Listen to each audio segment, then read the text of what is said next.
Hi everyone, today we're going to talk about 5 tips for mortgages, and Michael Huber from Huber Mortgage will tell about all the 5.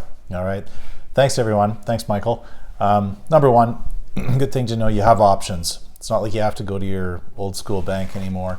You've got your big banks, you've got your credit unions, you've got your mortgage companies. They've all got different options that we can get you the perfect mortgage for your situation. Number 2 is your interest rate. It's really important to get a good interest rate. And in these days, like I mentioned, banks, credit unions, mortgage companies, a lot of them have basically the same rate. So that while it's important, you're going to get a good rate, but you also want to talk to your lender about prepayment penalties, whether it's portable, these sorts of things.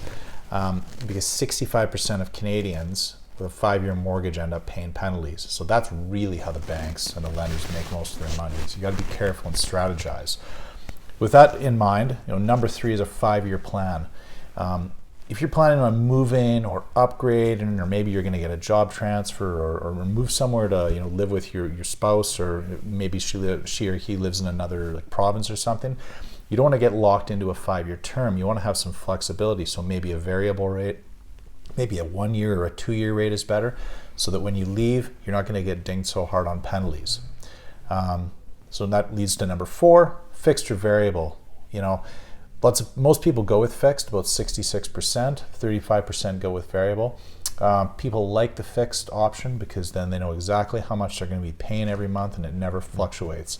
But sometimes a variable is a good option, like if you don't want to pay much of a penalty and you have to leave soon. So it's a good thing to discuss. Number 5, another option that you have in your mortgage contract. You need to know that you can pay down that mortgage quickly. So you got accelerated biweekly payments.